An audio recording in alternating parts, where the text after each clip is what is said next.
Hi, and welcome to Albaugh Rod TV. Right now I want to show you how to install your ferrules on your bamboo blank. This rod has been turned down to fit the ferrule, and before I installed the ferrule I took some sandpaper and I transitioned that edge from where I turned it down to the flat of my blank. What I'm going to be using to install my ferrules is going to be some 5-minute epoxy gel.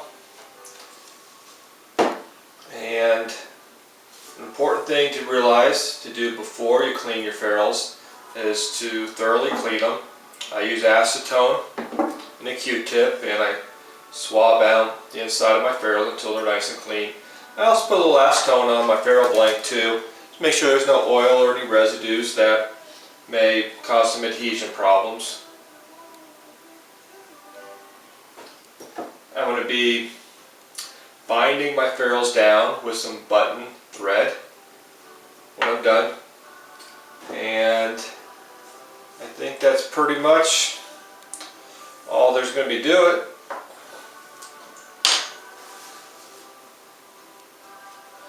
One more tool that I will be using is a pair of pliers. I have the jaws taped on my pliers, and what I'm going to be doing with these is I'm going to be pinching my tabs down flat once I have them bounded. That's going to make sure that my tabs lay flat against the flats and I have a nice smooth transition.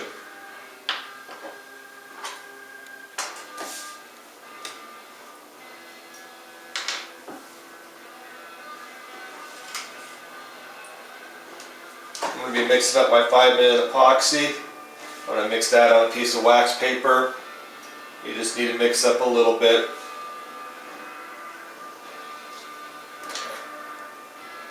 You don't have to worry too much about working with epoxy. It's pretty forgiving glue. Just eyeball it and get an approximate amount. Mix it until this kind turns a nice milky color.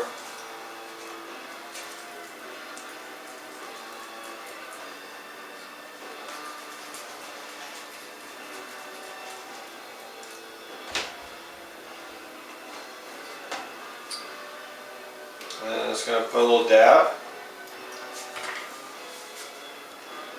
And I'm going to put some inside my ferrule. And I want to make sure that I get epoxy on all my tabs.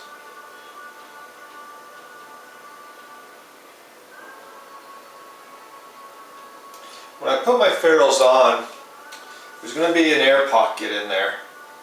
And that air is going to want to force the ferrule off because it's going to push the excess epoxy out of the ferrule, and while it's doing that, it's causing a plug or a seal that's not going to let the air escape. And that air is going to want to push. So you're going to be pushing your rod or your ferrule on a hard, firm surface until it quits pushing back, and you'll feel it.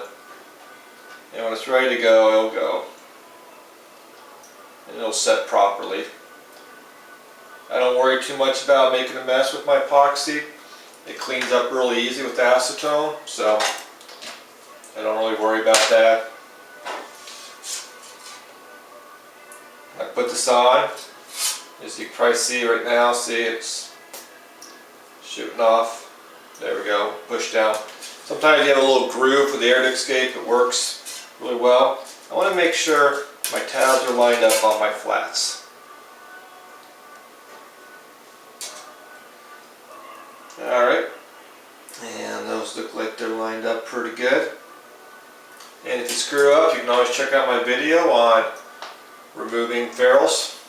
I'm going to grab a piece of tape and get that ready, because I'm going to tape my tie-down string. 5-minute epoxy, you got a while to work. 5 minutes is a long time. It just seems like you don't have that much time when you're trying to do something. So, just trying to cross my thread over like I would if I was tying a fly or anything like that. And I'm going to be putting a fair amount of pressure on this binding thread. I really want to get those down tight. And I'll work my way down all the way to the bottom.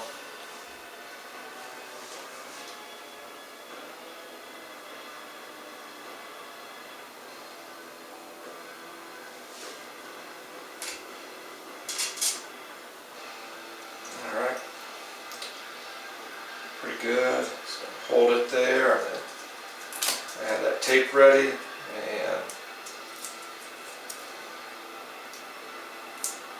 just gonna tape that tag in so it doesn't come undone. There we go.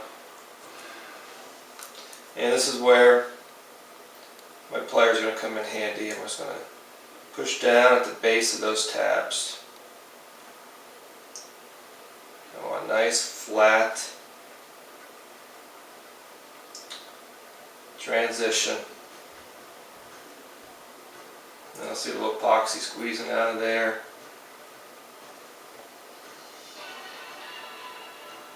You want to get that crowning of the ferrule, that arc, flat. And that's why I left a little bit of my thread up a little bit higher, just so I can see what I'm doing. Alright, and that should do it.